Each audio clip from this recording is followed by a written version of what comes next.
Good afternoon, buenas tardes. Thank you for joining us. Gracias por acompañarnos. Damos comienzo a esta rueda de prensa en la que el accionista minoritario fija su posición ante la próxima Junta General de Redella, que se celebrará el 30 de junio. A continuación intervendrán representantes de organizaciones europeas que presentarán su posición conjunta y las propuestas que plantearán ante la Junta.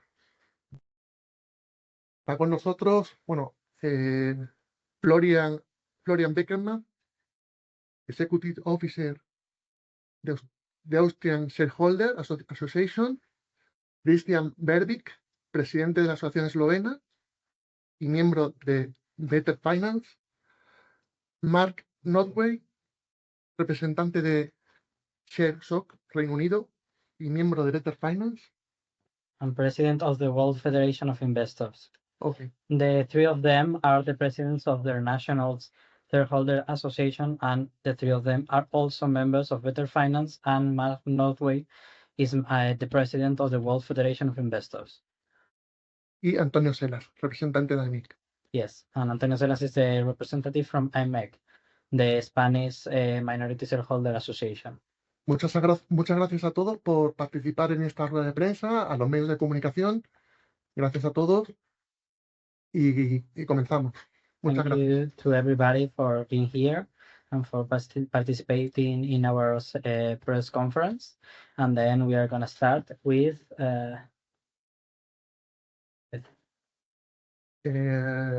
Antonio, ¿comentas tú, por ejemplo?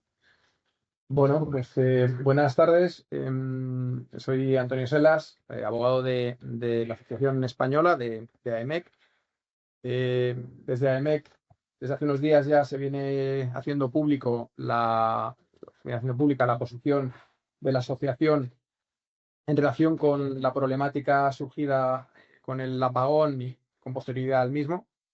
Desde AEMEC creo que se puede resaltar la existencia de dos eventos. Por un lado, el apagón en sí mismo, que pues tiene una carga evidentemente técnica en cuanto a los motivos que nos llevaron a que se produjera el apagón, y luego pues las medidas que se pueden haber adoptado con posterioridad para evitar que se vuelva a producir. Y en segundo lugar, pues una cuestión de comunicación, de información, de transparencia por parte de la sociedad, ¿no? En primer lugar, en relación con el primer evento, pues hemos tenido conocimiento de que desde hace varios años los distintos técnicos de la sociedad venían advirtiendo del riesgo de que esto se produjera. Estas advertencias han sido incluso recogidas por los auditores de la sociedad, en la última ocasión en relación con el ejercicio 2024. Y bueno, pues parece que las medidas que la propia sociedad venía recomendando y los propios técnicos de la sociedad venían recomendando, pues no se iban implementando, ¿no? Esta circunstancia, desde AEMEC, entendemos que pues puede dar lugar a una serie de responsabilidades que entendremos que deberán ser depuradas y habrá que informar debidamente al mercado sobre esas posibles responsabilidades. Y probablemente lo más llamativo después de verificarse el apagón ha sido la gestión de la comunicación, ¿no? Y el momento culmine ha sido la semana pasada, cuando nos han publicado unos días cuando se publicaron los informes, en cierto modo contradictorios del gobierno y de la propia Redella, ¿no? La existencia de esa contradicción en el informe publicado por el gobierno, que recordemos es el máximo accionista de la sociedad, contrasta con el propio informe publicado un día después, comentado un día después por la presidenta de la sociedad, en la que se eludía todo tipo de responsabilidad y se atribuía la motivación de las causas del apagón a la actuación de las empresas privadas, ¿no? Desoyendo o apartándose del criterio y de las conclusiones alcanzadas en el informe del gobierno, en el que se señalaba la responsabilidad fundamental del operador, con independencia de que existiera también una responsabilidad compartida en determinadas actuaciones de los operadores, de otros operadores privados. Como digo, por tanto, desde AEMEC entendemos que hay dos circunstancias. Por un lado, el apagón y por otro lado, la gestión de la comunicación, y ambas tienen trascendencia en el mercado, tanto para los propios accionistas de Redella como para accionistas de otras empresas, de otras sociedades energéticas, que bueno, pues están viendo con cierta desinformación, por así decirlo, o por lo menos contradicción en cuanto a los mensajes que se trasladan, pues que no tienen claro o pueden no tener claro qué decisiones tomar en relación con sus políticas de inversión y de posible desinversión. Desde AEMEC lo que se pretende es que se respeten las reglas del juego, que pues, no se echen balones fuera, que evidentemente pues, no se pretende que haya un reconocimiento inmediato de culpabilidad, pero sí que se adopten las medidas necesarias para que se depuren las responsabilidades. Yo no sé si en este momento procedería a dar lugar o dar pie a la intervención de otras opiniones. From now on, as we are gonna continue in English, if there's any question, we can answer it both in English and in Spanish. And then for the rounds of questions from the press, I can translate if you are not able to make it in English, and also I can translate the answer from our colleagues from the different stakeholders association, also minority stakeholders in Redella. Now we can continue with Mark Northway and his intervention here in the press conference.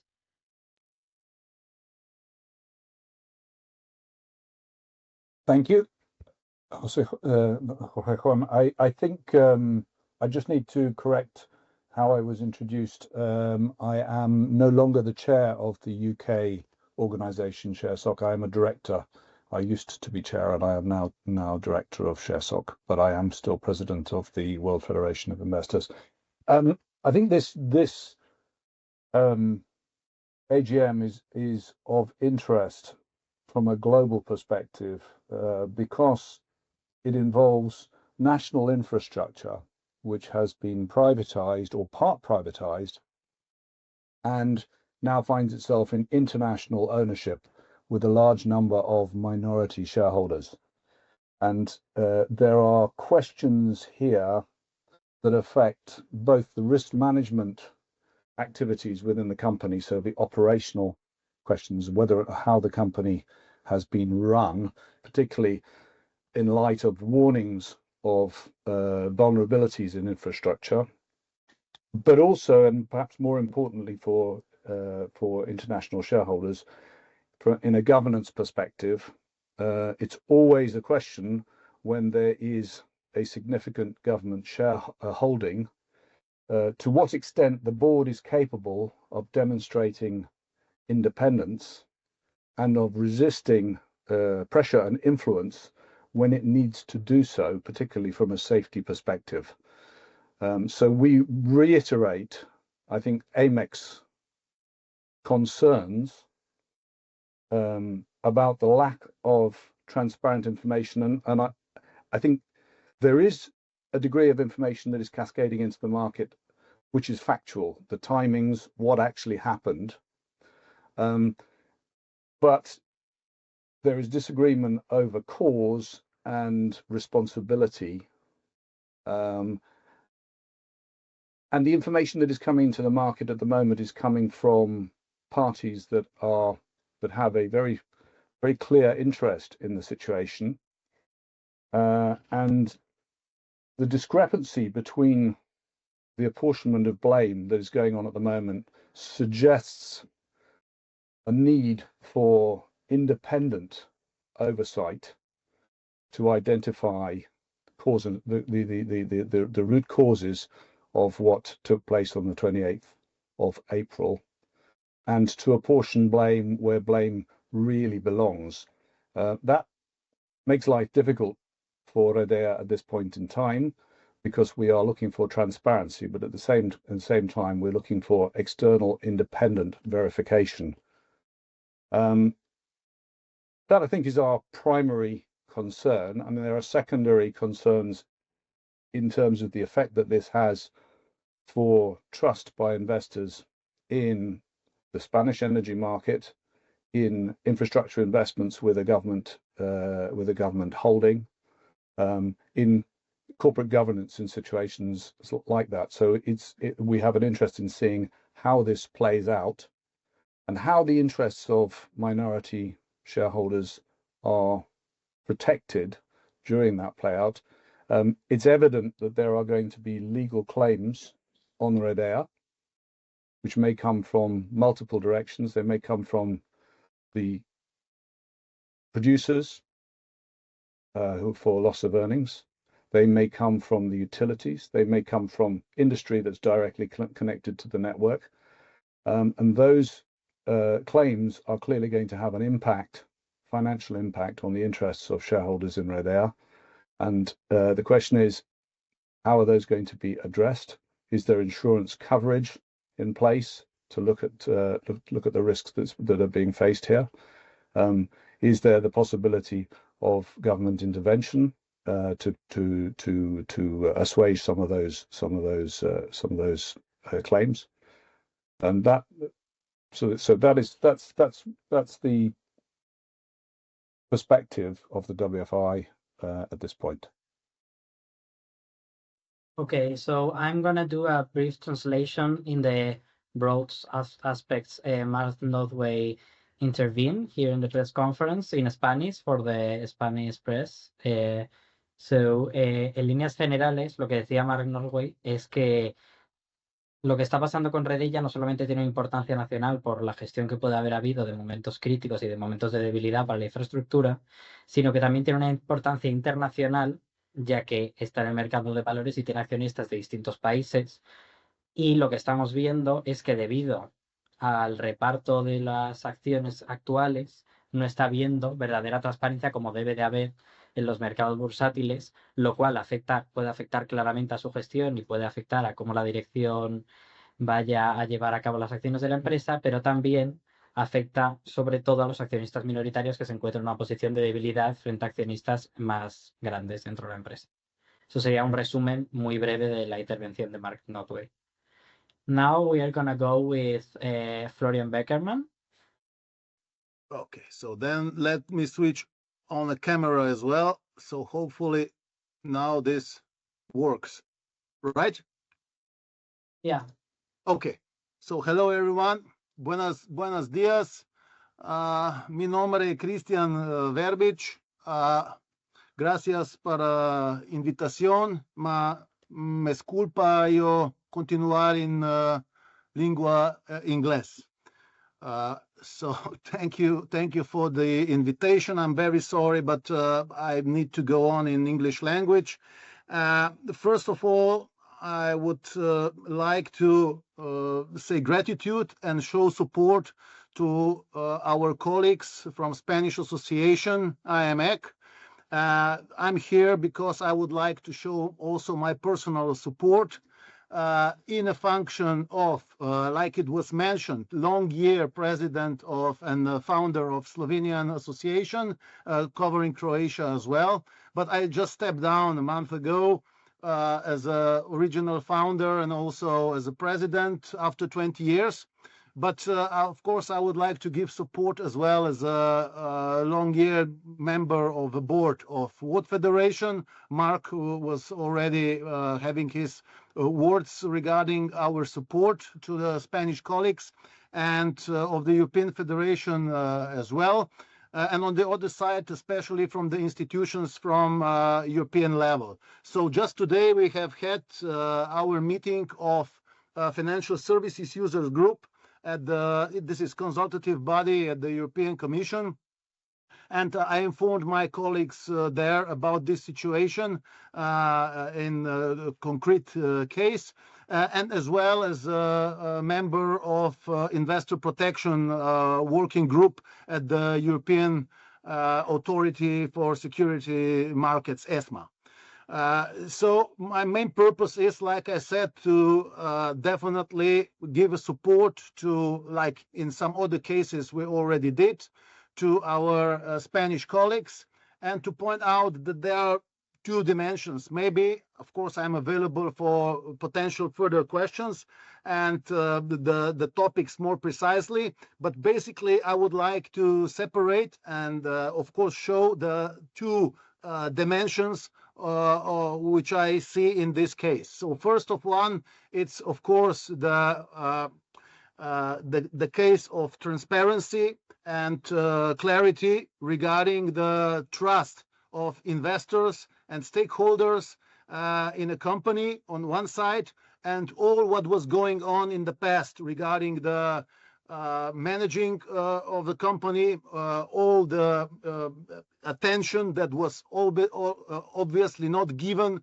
to the problems that were presented and shown, at least considering the information that we can have about it regarding the managing of the company, and all the case that happened with this accident, an incident, and then also afterwards how it was managed, because there is a confusion in the market among the investors as well regarding the different informations that are coming from the different layers. So one is of the management, another one is from the state, and on one side the state is also the majority and important owner in the company.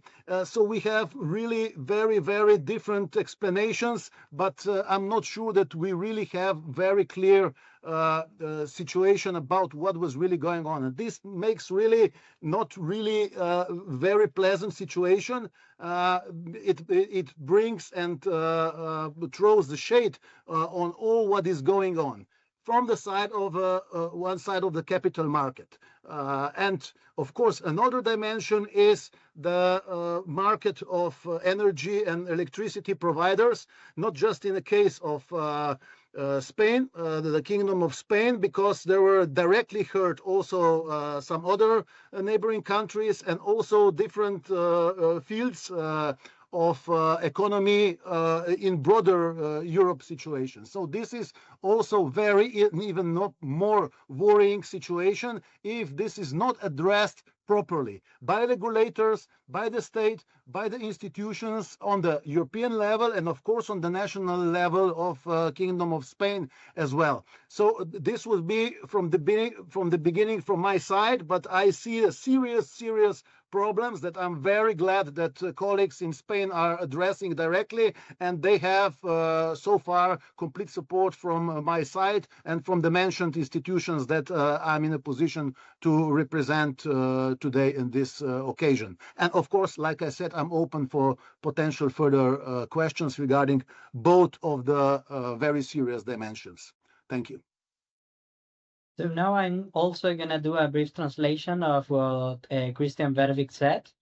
Christian Bervik nos dijo que él está aquí porque quiere mostrar su apoyo tanto individual como miembro también aparte de las instituciones que hemos dicho, tanto como parte de la Asociación Eslovena, como miembro también, aunque ya no es parte de la ejecutiva, de Better Finance. Además, resalta que él ha mostrado esta preocupación, igual que lo está haciendo aquí, en ESMA y en FESU, que son los organismos reguladores de los mercados bursátiles o supervisores de los mercados bursátiles a nivel europeo, en parte, y específicamente quiere mostrar atención como en los últimos meses se ha visto como la gestión de la empresa y todos los problemas que han salido a la luz debido al apagón del 28 de abril.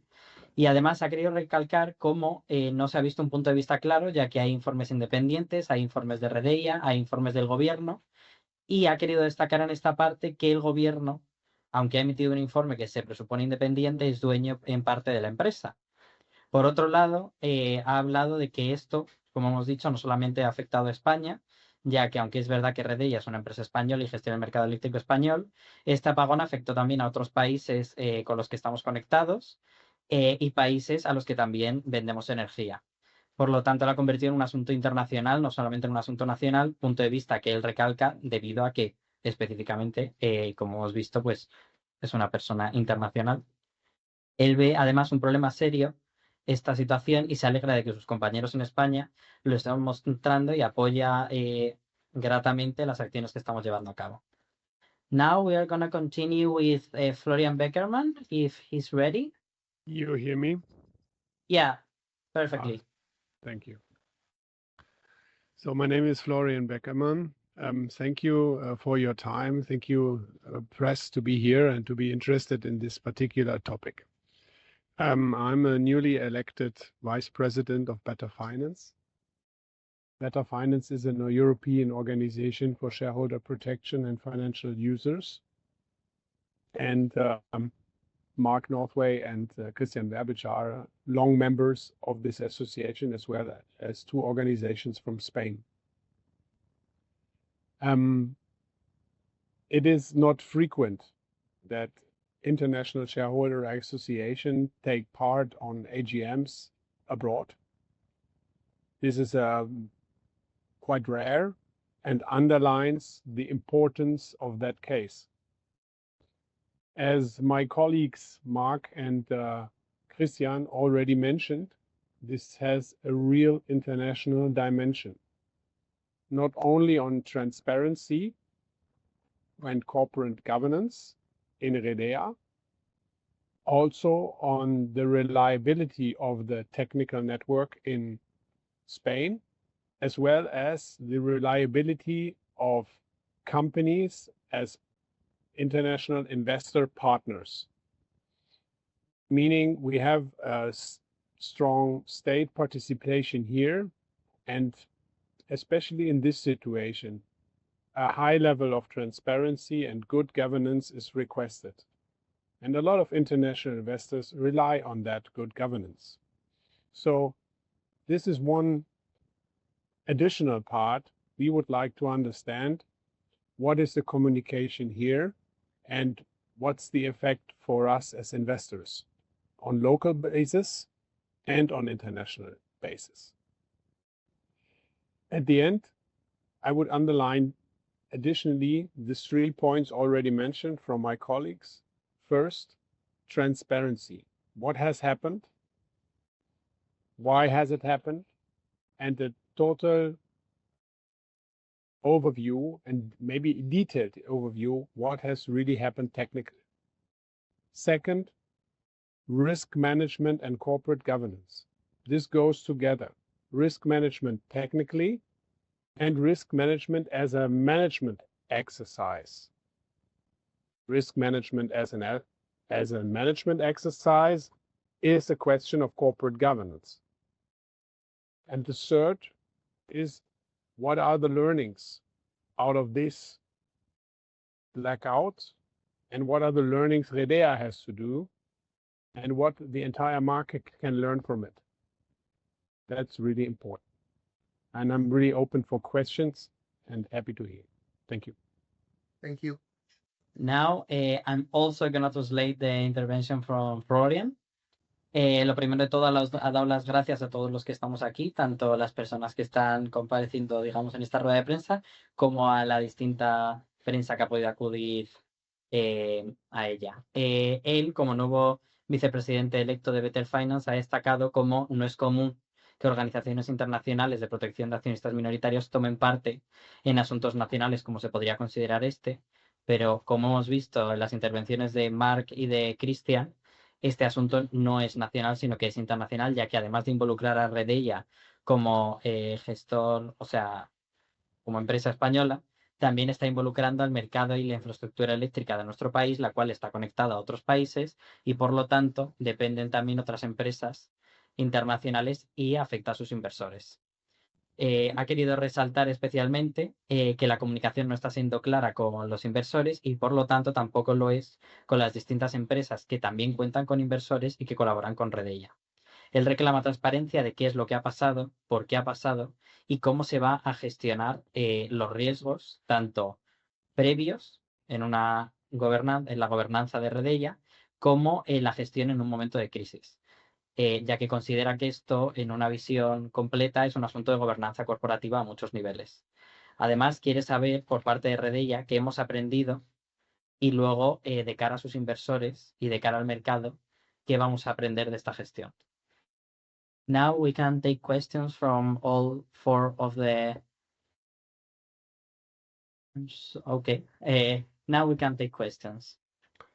Pasamos a las preguntas de los medios de comunicación. Lo hacemos por orden. Primero, Clara Pinar, de 20 minutos. ¿Quiere hacer una pregunta? Adelante, Clara. Hola, buenas tardes. ¿Me escucháis? Sí, bueno, la hago en español, si os parece. Yo quería saber, digamos, el porcentaje total del accionariado de Redella que reúnen todas estas asociaciones, si se está pidiendo o la intención de que Corredor dimitiera, y si se puede forzar una votación, o sea, ellas en la Junta pueden forzar una votación en caso de que quisieran reclamar la dimisión. Gracias. ¿Va dirigida a alguien en concreto? ¿Va dirigida a alguien en concreto la pregunta? A cualquiera de ellos. Cualquiera. Bueno, pues yo... ¿Quieres seguir la... Well, I can translate it. Clara Pinar wanted to ask, in the percentage of the stakeholders of Redella, which is the number of people demanding la dimisión de... Well, the percentage we are representing. Well, the percentage we are representing on the capital of Redella, and asking for these demands. And regarding the request for the... Yeah. Okay. Entonces, en cuanto a la capital, no, esto no, la intervención de AEMEC y en esta misma línea la de las asociaciones internacionales, no se realiza, digamos, en el ámbito societario, exigiendo la aplicación de normas societarias para proceder al cese de la presidenta. Lo que se está haciendo es, se está alzando la voz y se está poniendo en el centro del debate cuál ha sido la actuación de la presidenta de la sociedad, y se le está invitando a dimitir. No se está ejercitando una acción para que la sociedad, en el ámbito de la Junta General, se acuerde el cese de la misma. Lo que se le está pidiendo es que, teniendo en cuenta cuál ha sido su gestión en la empresa, sobre todo en los últimos meses, pues que proceda a su dimisión.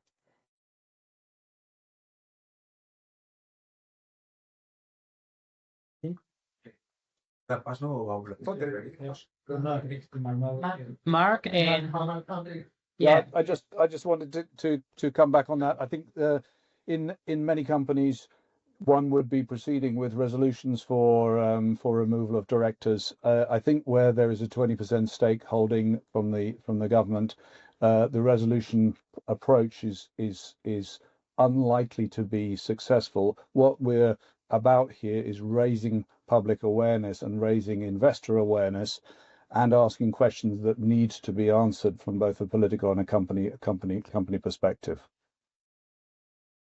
Well, what Mark Northway said is that... No, es el TGC en español. Oh, es verdad.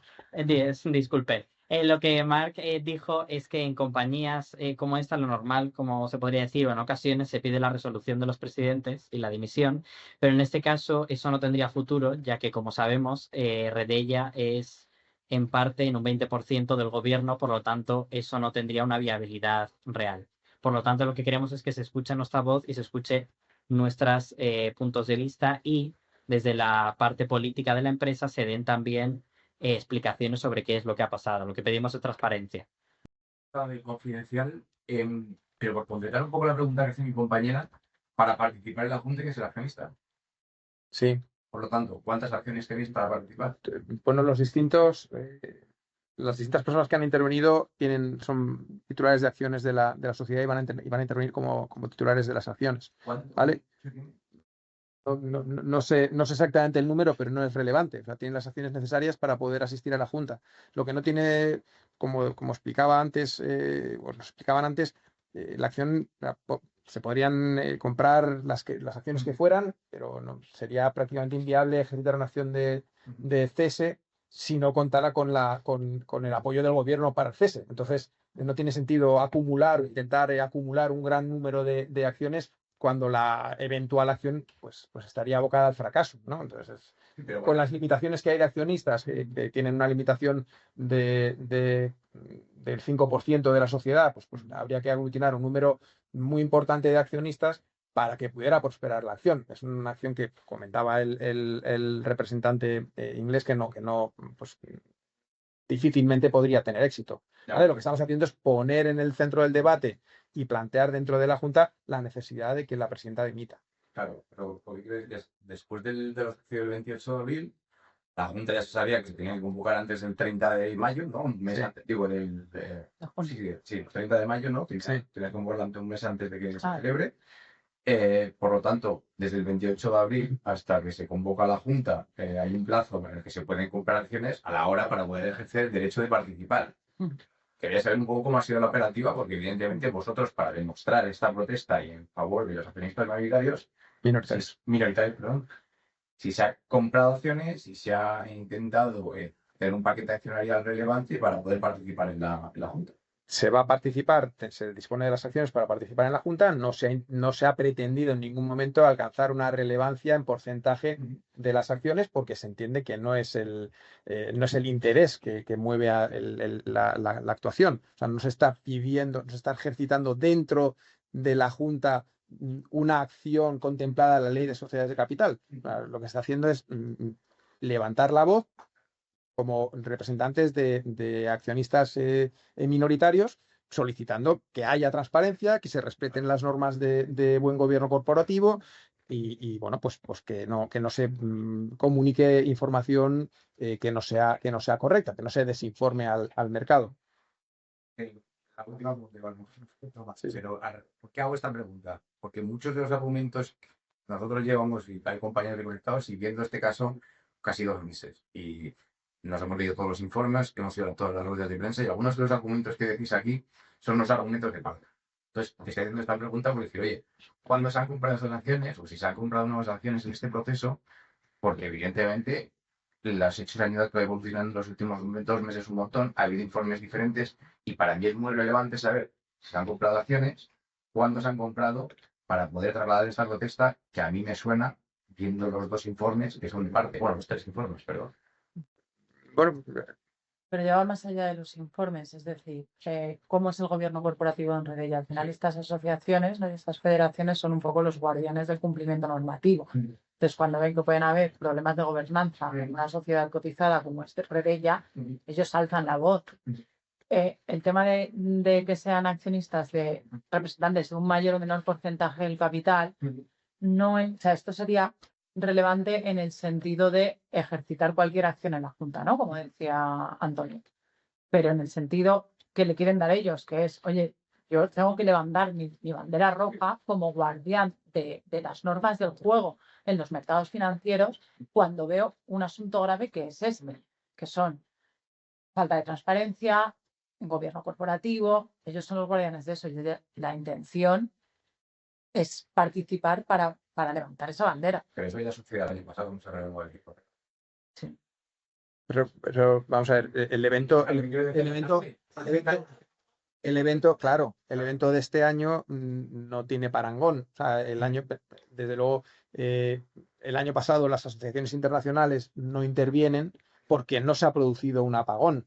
Las asociaciones internacionales intervienen este año porque se ha producido el apagón por cómo se ha gestionado la crisis, pero antes incluso de la propia crisis, cómo se ha gestionado la información de la que se disponía, cómo pues, se ha llegado a la situación a la que se ha llegado y cómo se ha gestionado con posterioridad. Y además de esto, cuál es la política de comunicación que se está realizando.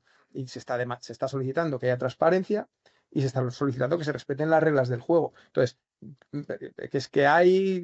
que puede parecer de parte o no de parte, pues al final las partes también, las manifestaciones, que es algo también que genera cierta incertidumbre, pues va cambiando, ¿no? Pues al fin, en un primer momento pues el gobierno dijo lo que dijo, luego pasa a decir una cosa diferente y a pesar de esa evolución que parece lógica conforme a la investigación de lo sucedido, pues Redella se mantiene en una posición inmovilista en la que defiende que a pesar de ser el garante de la red, a pesar de tener una posición de monopolio en relación con la eficiencia o la eficacia, el propio funcionamiento del sistema, no tiene ningún tipo de responsabilidad. Esa es la parte en la que se dice, bueno, pues que usted, vamos a ver, es que ya su propio accionista mayoritario le está diciendo, conforme a la investigación que ha hecho, que si es usted responsable, que es el primer responsable y máximo responsable, ¿cómo es posible que usted siga manifestando, siga defendiendo que no tiene ninguna responsabilidad y cargue la responsabilidad en terceros? Bueno, pues no sé con cuál de todas esas posiciones parece que quieres alinear o entiendes que se pueden alinear las asociaciones, pero lo que se pretende es transparencia y lo que se llama es la atención sobre la incompatibilidad, ¿no? La contradicción entre los informes que emite el gobierno y los que emite la propia Redella, sin entrar ya en informes de otras asociaciones. No, porque no, pero yo creo que los... Christian, maybe can intervene. Yeah, Christian wanted to intervene here. Yes, if I may, I would just like to add that it's very important for the General Assembly not so much about how many votes we have, but to present these very important topics, and that the shareholders are not the ones that are existing already for years and for decades, maybe not the only ones, that we are very closely following the situation, especially after this incident, this affair that occurred, and we want to address those questions directly in the General Assembly. Also, in a position of our international associations and institutions that we represent. So this should be a very, very important and powerful signal, not just in the matter of voting, but the matter of questions and potential litigations that the association, Spanish association, other minority shareholders, the ones that have been hurt with these non-activities, that we start the litigation and the processes at the courts afterwards. Because here is something very clear, and the management has to show the responsibility about it. Because from, let's say, at least my point of view, the management and especially the president of Redea bears primary responsibility for a company. And it's very clear that already before that, the technical staff and the auditors, Ernst Young and so on, they have been, if I'm well informed, for years warning of the likelihood of such an event. So, and this has to be raised now at the General Assembly, and also the proceeding that can follow out of it. So this is really a serious concern from the aspect of investors' trust, like I said, transparency, and the standards of corporate governance under the current Redea management. But there is also another dimension, like I mentioned. It might be, of course, even more important. But the statements made by Ms. President before and after this Iberian blackout seem to contradict those identified risks already before, and the warnings issued by the auditors as well.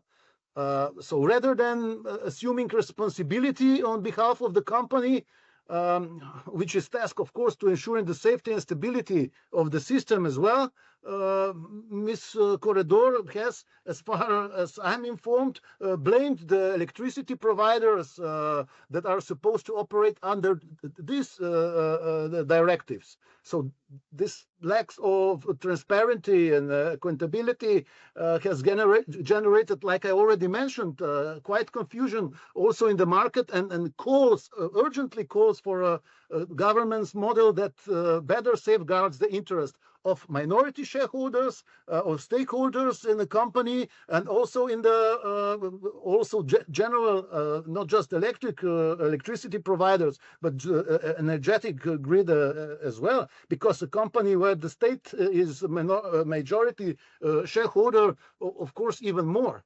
So this is exactly what we would like also to show from the international aspect, that it's so important.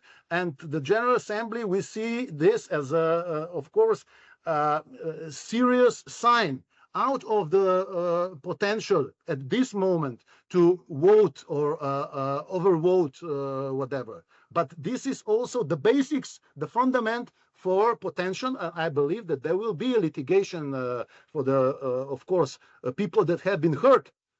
Not just the shareholders, but also others that, of course, have their demands because of the cost and, of course, what they suffered out of this incident and out of this behavior. Sorry, maybe I have been too long, but I wanted to be as clear as possible from this matter. What Christian Berbick said in a very brief comments, él quería comentarlos que como inversores llevan viendo esta situación desenvolverse desde hace años y que no importa el número de acciones que posean en este momento, sino que como inversores, tanto a nivel individual, como resaltaba al principio de su intervención, como representantes de las asociaciones internacionales, quieren expresar el punto de vista en la asamblea, su punto de vista en la asamblea. Este punto de vista se ha visto, lo que él nos comentaba es que la posición por parte de Redella y por parte del gobierno como accionista mayoritario ha diferido incluso de las de sus propios auditores, ha habido distintos puntos de vista y la señora Corredor, en vez de asumir la gestión tanto del día del apagón como los problemas que pudiesen haber surgido por la gestión de la empresa durante los últimos años o meses desde que entró la empresa, ella ha decidido no hacerlo. Además, se está viendo cómo no se están dando las explicaciones que se deberían de dar, no hay una posición clara y nosotros desde el punto de vista de Cristian, él quiere como accionista individual y como representante de las asociaciones internacionales pedir explicaciones y dar su punto de vista sobre esta problemática, tanto porque es una problemática a nivel nacional como a nivel internacional. Además, considera que como podemos ver, toda esta gestión del apagón y los problemas que pudo haber causado a muchísima gente va a llevar a un proceso legal, a un proceso donde va a haber demandas, donde se van a tener que responder esas demandas por parte de la población y la gente que haya sufrido algún daño. Y eso puede suponer también problemas a la entidad, tanto a ella como a terceros, como a quien realmente haya tenido la responsabilidad sobre la situación. Por lo tanto, considera que se deben de dar explicaciones sobre esta situación que, aunque puede haber sido una mala gestión durante años, una gestión no transparente durante años, ahora mismo puede llevar unas consecuencias reales para la entidad. So the board of the company operates in an agency capacity to govern the actions of the company, and it does that as agent for the owners, and the owners are the shareholders. Those shareholders get 1 day a year in which they have the opportunity to hold the board of directors to account through the annual general meeting. And they can do that through votes, they can do that through resolutions, and they can do that through interventions. In this case, we've elected to do it through an intervention. This is a board that needs to be held to account. There are some questions saying, what has the board done? We don't have full clarity so far on all parts of the April 28th blackout, but what is clear is that the grid technology in Spain has not shifted to compensate for the change that has happened in the power mix. Despite the protestations that this is not about renewables, power mix is fundamental to what took place. That is self-evident. Outdated operating procedures, which are a regulatory responsibility. Operating procedure 7.4 is 25 years old. It's had an update pending approval since 2021, and it's no longer fit for purpose. And it's also clear that Redea's risk management systems, which are the obligation of the company not to comply with the law, but to ensure that events like this don't take place, have failed to take sufficient account of those factors when assessing safety margins. So it's simply unrealistic for the company to sit and point the finger at everybody else.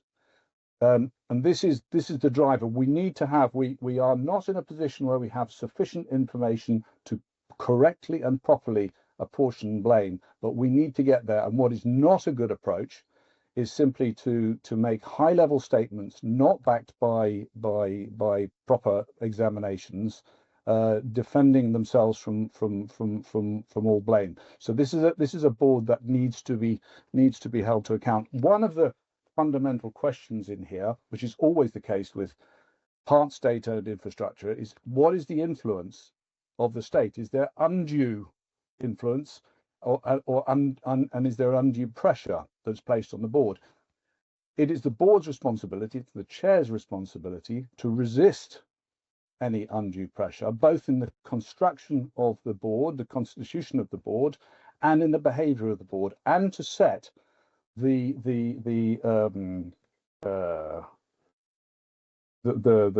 tone within the company in terms of the way it behaves around safety issues and compliance issues and so on and so forth.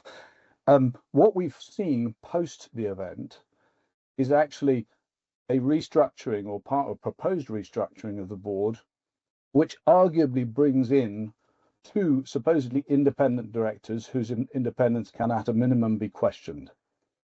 And what that suggests to an outside investor or to an investor is that perhaps the board is doing, perhaps the pendulum is swinging towards increased influence by the government, when the fact set is suggesting that what we need is a decreased influence from the government.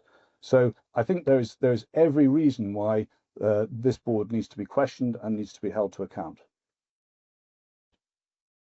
So in brief words, what Mark Northway said es que el Consejo debe de actuar en nombre de los accionistas en cualquier caso, pero la realidad es que los accionistas solamente pueden mostrar su opinión y sus puntos de vista una vez al año en la Asamblea General. Por lo tanto, ese día debemos aprovecharlo e intervenir. En esa intervención, como hemos estado comentando durante esta rueda de prensa, él quiere dar el punto de vista, y una cosa más que ha llevado a colación es cómo en los últimos años España ha decidido no compensar los cambios llevados a cabo en el mix energético con la inclusión de las renovables, y esto es un proceso, tanto la compensación como la gestión, que se debería haber actualizado en 2021. En esta situación, donde además resalta que en una situación cuando en un consejo interviene el Estado, los diferentes miembros del consejo se deben mantener independientes, o al menos proteger siempre la integridad de la empresa, la integridad del accionariado y representarlos de manera igualitaria. En esta ocasión, él considera que eso no ha sido así, que la gestión de los consejeros no ha sido independiente. En el caso en concreto señalaba de dos, no ha dado nombres, y lo deberían de haber sido. Por lo tanto, le parece que es una opinión que se debe mostrar en la Asamblea General, que es el momento donde, como resaltaba, el único momento al año donde como accionistas, tanto minoritarios o mayoritarios, pueden mostrar su punto de vista. Now, Florian. Puedo dar nombres si quieres. No, no problem. Okay. Puede dar nombres si queremos. Dice que sí. If you want. Thank you. Just a minor remark, maybe you would like to touch another point as well. If you deal with OPM, other people's money, you are reliable and you have to be held account for it. And this is exactly the case we have here. It doesn't matter if I'm one shareholder or 20 million shareholders. You're dealing with the money of other people. And the second question, the underlying question here is as well, are you acting in the interest of the company, or are you acting in the interest of someone else? And always with you, if you have very big participations in a company, you have to raise this question. So what Florian Beckerman said is that cuando tú gestionas el dinero de la gente, debes de dar cuenta de ello, y en este caso da igual la cantidad de dinero invertido, ya sea mucho, ya sea poco, te deben de dar cuenta de ello. Y por otro lado, también quiero resaltar que la verdadera pregunta es si la dirección, en este caso de Redeia, está actuando en favor y en beneficio siempre y teniendo en cuenta a la empresa, o está actuando pensando en un tercer actor que no tiene por qué ser la empresa. Eso es todo. Now we can continue with other questions we have here. The chat. Well, Sandra Acosta from El Periódico said, well, el Periódico de la Energía said, Are you planning to hold both the Spanish government and Red Eléctrica accountable for the blackout? And the second one, will they call for a change of leadership at the company, the departure of Beatriz Corredor? So if I can take that, we simply don't know. We simply don't know. There are other questions I think on here that talk about whether or not there are legal claims being prepared by shareholders. And again, without clarity as to blame, it's impossible to say where any action, any potential action, or any potential redress should come from. So that is the reason for the call at this stage for information. In terms of change of leadership at the company, that is something that AMAC has called for. I think our view as international organizations is less about effectively regime change at the government, more about ensuring that questions are answered around the governance issues, and that satisfactory responses are received. As Mark Northway said, como dijo Mark Northway, sobre esta pregunta y sobre otras que ha visto en el chat, lo que debemos ver es si hay claridad sobre quién debe responder a la gestión en este caso y sobre hay rendición de cuentas. En este caso no la ve tan clara esa rendición de cuentas ni la claridad sobre quién es el responsable. Y también en relación a si Beatriz Corredor o la dirección debe de cambiar, él considera que no es tanto cambiar la gestión en este momento, sino cuál va a ser la comunicación por parte de esa gestión y cuál va a ser la transparencia que va a llevar a cabo la dirección. We can go to the next question if you want. Can I continue? Yeah. And just hog it for a second. So there are two questions I think that say, well, what are the mistakes that the governance of the company has made? And I think it comes down to two things. One is, have they correctly maintained independence of thought and decision? But two is, they appear to have ignored identified vulnerabilities. Both the government and Red Air have acknowledged that the existing operational framework, and notably the operating procedure that 7.4 that I referred to, is outdated, and yet they have failed, along with the ministry, the energy ministry, they have failed to bring that into the 21st century. And that is a major failing, because that is at the center of voltage control, which is where the system failed. And secondly, there are consultants which have included Ernst & Young, have reportedly, the report, the output is not public, but they have reportedly identified vulnerabilities in voltage control infrastructure, in grid flexibility, and in compliance enforcement. And these appear to be the very areas where the failure is concentrated. So I think the fundamental issue is that they appear to have been aware of and inadequately addressed risks that are the fundamental risks that the company exists to manage. So as he said, en el caso de la gobernanza de una compañía, se debe mantener siempre la independencia de la misma para luchar por sus intereses, como dejaba también claro antes. Y luego también tener en cuenta si se han ignorado las vulnerabilidades tanto de la empresa como por parte de Redeia y del gobierno, si se han actualizado los sistemas y la infraestructura o no, ya que le parece que en este caso es el centro de la gestión de los riesgos para esta compañía. Además, resalta que, como dijo Ernst & Young, en sus reportes, que aunque no son públicos, lo dijo, el control de la tensión de la red y el compliance de la empresa parece que no se ha gestionado bien, lo cual afecta directamente a los riesgos que está asumiendo la empresa en su día a día, que pueden llevar a esta situación. Well, now we have other questions, so if you want, I can. The next one was from Miguel Segovia from The Independent. Which do you all think were the main mistakes from the president in the managing of the crisis. We were talking about the lack of transparency. In which aspects have we seen the lack of transparency? Bueno, yo puedo apuntar que la falta de transparencia pues se puede identificar en primer lugar cuando desde los propios técnicos de la empresa o los propios auditores señalan posibles vulnerabilidades del sistema, presentarse ante la opinión pública diciendo que el sistema era absolutamente resiliente y que no podía existir, no se podía producir ningún problema, ¿no? Desde ese momento pone su voz por encima de las advertencias técnicas, por encima de las advertencias de los auditores y no actúa de forma transparente. No está pasando por encima de todas esas advertencias que lamentablemente al final pues han terminado demostrando ser acertadas, ¿no? Eso en primer lugar, o en un primer momento.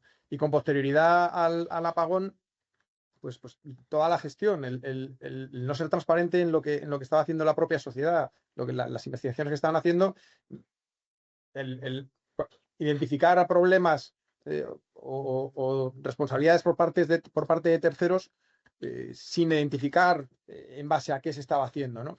Se tenía conocimiento de que estaban recibiendo información de los distintos operadores e inmediatamente pues dijeron que había sido culpa de terceros operadores.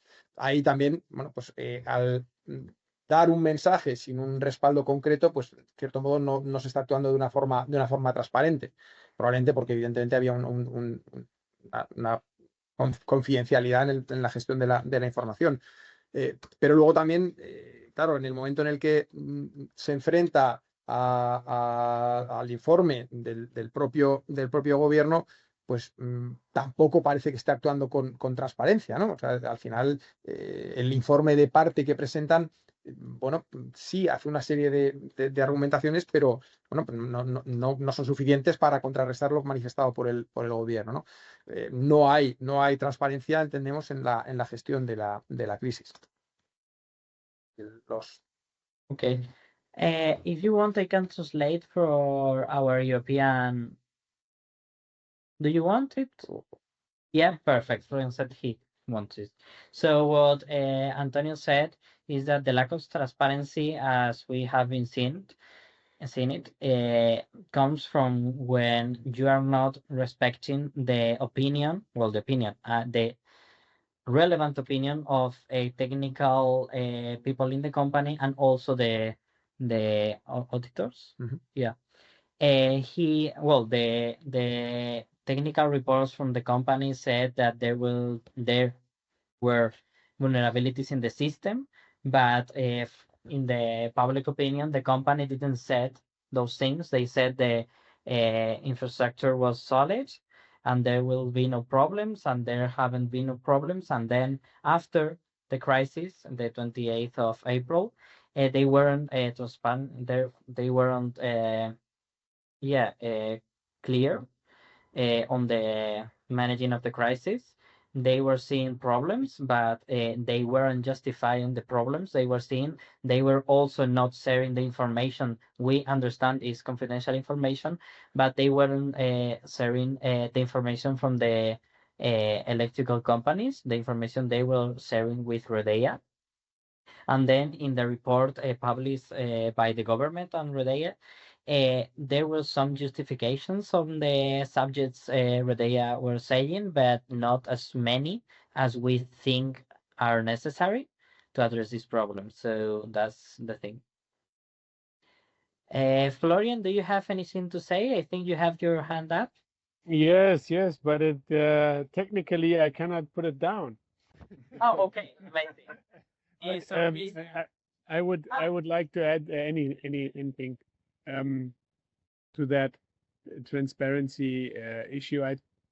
Maybe we should be clear and precisely. We are shareholders of Redeia as well, and it seems for us that we have already a very complicated and bad situation when it comes to communication and risk management.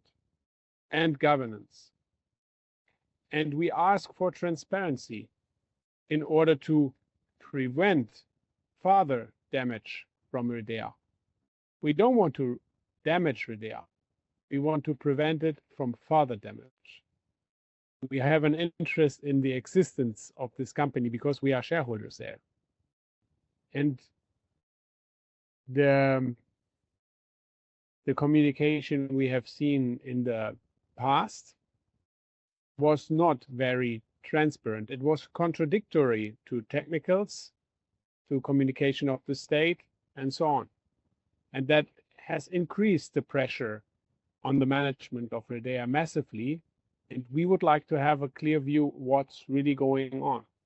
So what Florian Beckerman said is que él quiere que seamos claros y él quiere dejar claro que los que estamos interviniendo aquí somos accionistas de Redeia y lo que estamos viendo es que la comunicación, la gestión de los riesgos y la gobernanza no han sido los correctos. Por lo tanto, queremos que esto cambie y lo vamos a demandar en la Asamblea General para que Redeia no vaya a una situación más complicada, ya que, como resalta, somos accionistas de la empresa. Además, considera que la comunicación previa no era transparente y en caso era incluso contradictoria a los técnicos de la empresa, como hemos resaltado en otras intervenciones. So now, Christian, if you want to talk, you are free to do so. Yes, thank you. Can you hear me still? Yeah. Okay. This is the very important point, yes, that might not be very clear that Mr. Beckerman has just pointed out, and of course undersigned that what is the purpose is to do good to a company, to change the behavior, to change the governance that will not do more harm in the future that have been already done with not really very responsible behavior of the management. And this is very clear because the question was what is there. So I have been talking about this. These warnings have been at least considering my information for years already, not just from the technical side, but also from the side of auditors. And audition that was made to a company from Ernst & Young, I believe, that was very clear about it. And listen, the purpose is, of course, to do to the company good, because we would like to be successful, not to have problems, and not to be under the litigation and suing for the harm and cost that have been done on the side of investors and on the side of the ones who have not been provided with the electricity. These are the cases that can be very tragic ones, as you probably, of course, are aware of it. Tragic, I mean, fatal ones. No? And definitely the purpose is to address those questions again. And indeed, let's say this in exceptional cases, blackouts can occur. But I cannot remember or recall now in let's say, near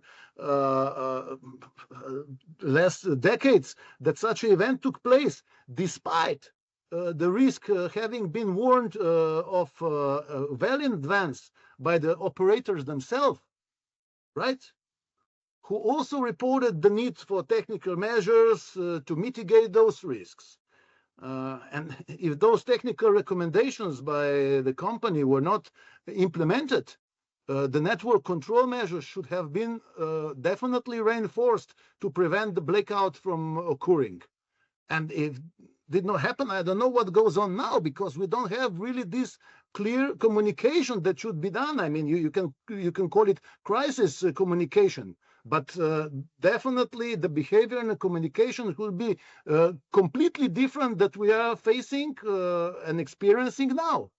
And this is exactly what we want to address. And here I'm asking also you, the media, to help us, because let's say today we have a matter with this very, very important company because of all of the consequences that is bringing together. But on the other side, if we go on this way, tomorrow it can happen in other companies, in different sectors. This is not the way how you deal with it, how you run the company, how you really govern it, and especially especially if there is a state significantly involved in. There should be a call for the responsibility out of it. And this is exactly what we're trying to do to improve it, because otherwise we are going in the really, really worrying situation and circumstances. So please understand, and again, I would ask also the representatives of media that thank you very much. You're attending today in a great number.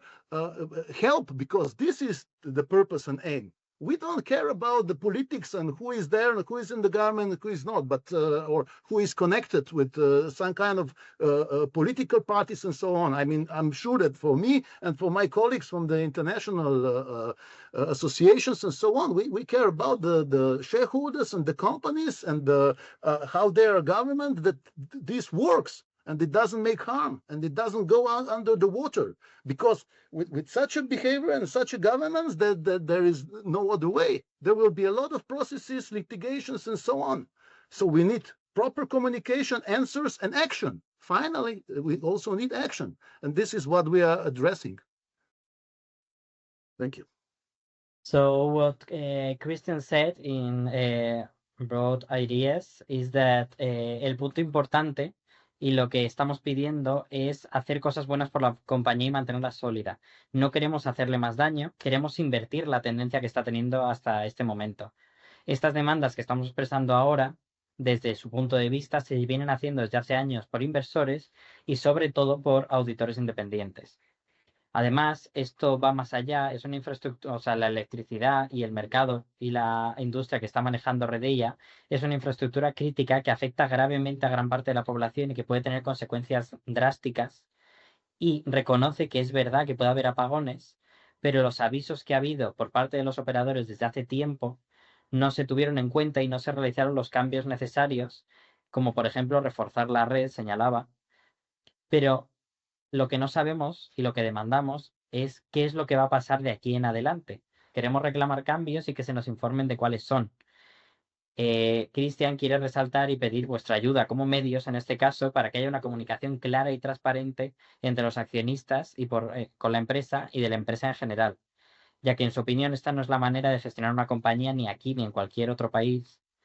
Y él, como accionista y como representante de una asociación internacional, lo que quiere es que la empresa mejore, porque si no, Redeia va a ir a una situación muchísimo peor. Él considera que no hablamos de la política, no hablamos de la gestión política, no es un asunto que sea de importancia para los accionistas. Nosotros lo que estamos hablando es en favor de los accionistas y de la compañía, ver cómo se maneja, que se nos comunique cómo se va a actuar de aquí en adelante y asegurarse de la compañía y de que la compañía no empeore su situación, sino que vaya a mejor. Porque lo que puede pasar en situaciones como estas, si se repiten, es que la compañía se vea inundada por diferentes procesos judiciales, por demandas y por reclamaciones que considera que no van a llevar a la compañía a una situación más sólida o mejor. So now, Mark, I think you want to say something? Just a quick one on transparency. So for me, the transparency question, the nub of it is post 28th of April, in terms of the communications that we've received about the event.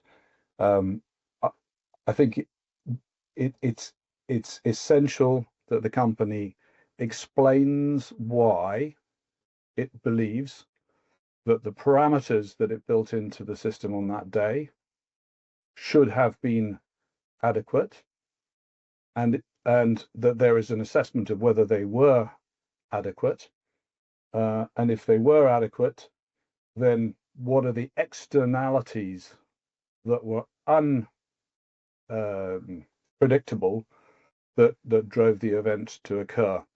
And that analysis needs to be comprehensive, not in terms of the data, the chronology, the technical chronology of the blackout, but in terms of the analysis, pre-analysis, the parameterization, and the safety margins that were built into that. It needs to be comprehensive, but most importantly, it needs to be credible. And we have seen nothing at this stage that gives us the transparency from that perspective. Okay, so what Mark said, sobre la pregunta de la transparencia, desde el 28 de abril, en la comunicación que ha habido entre la compañía con los accionistas, se debería de haber explicado si la gestión fue adecuada y, en el caso de que hubiese sido adecuada, cuáles fueron los factores externos que eran impredecibles como para que esta situación se haya generado. Este análisis, además, debe ser comprensivo no solo con la cronología de la gestión de ese día, sino con los distintos parámetros que se han utilizado para medirlos, cuáles eran los márgenes, digamos, seguros para actuar en esta situación y para cuál era el margen que tenía la red para reaccionar ante esta situación. Además, considera que debemos de ser muy comprensivos con la credibilidad que puede generar para Redilla esta situación y la comunicación que está teniendo posteriormente a la crisis.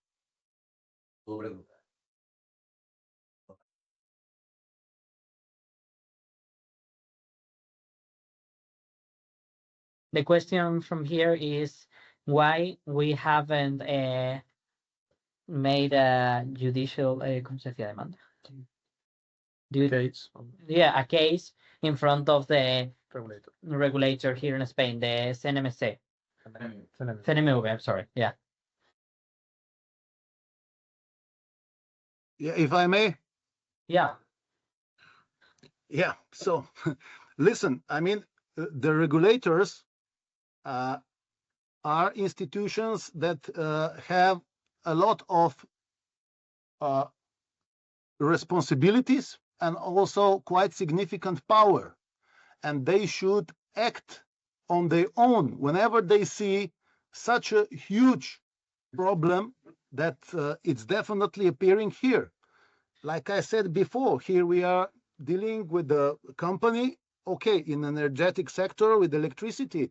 Tomorrow we can have, I don't know, water supply or communal stuff or whatever, where it's also the, let's say, local community or government and so on involved in this or that matter.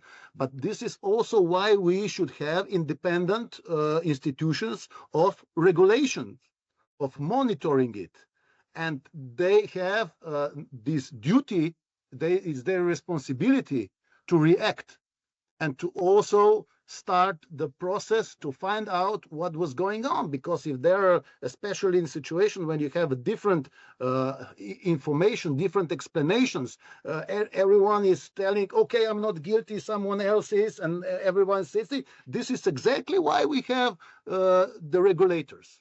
And they have the position that are really, let's say, autonomous or as independent as possible regarding their, of course, resources and regarding their capabilities and what they by law are able to enact.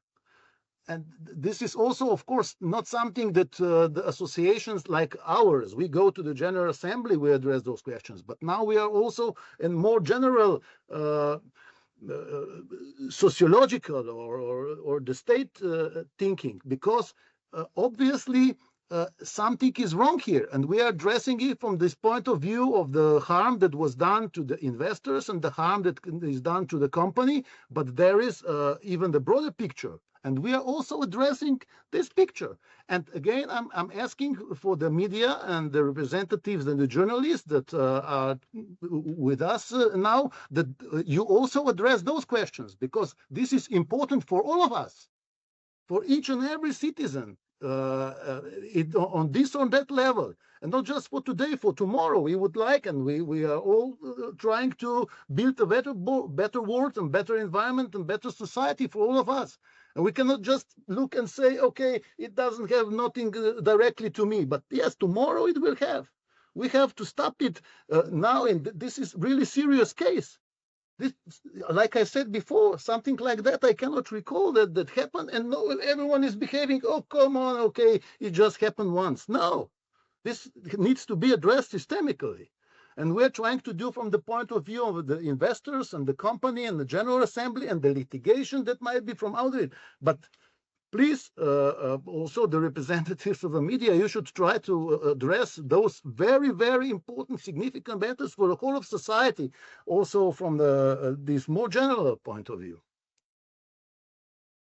Okay, so what Christian said, los reguladores, en este caso, como estabais comentando, son instituciones independientes que tienen muchas responsabilidades y poder, y ellos deberían de actuar siempre de oficio en situaciones como estas.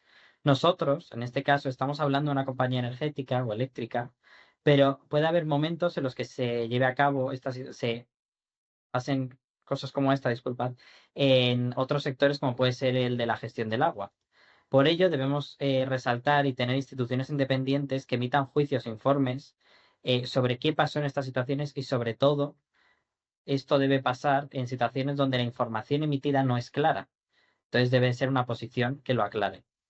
Estas instituciones deben de ser independientes, tener recursos y la capacidad de actuar. Pero además, quiero resaltar, como he hecho en intervenciones previas, que aunque nosotros lo estemos viendo desde el punto de vista del accionariado, lo debemos de ver también de una manera general, porque esto es una problemática mayor y que va más allá de la compañía. Tenemos que tratar de construir una compañía y una sociedad mejor. En este caso, estamos hablando de una situación muy seria que ha ocurrido, la cual necesitamos solucionar y, sobre todo, asegurarnos de que no vuelva a ocurrir. Y para que eso ocurra, debe de haber comunicación.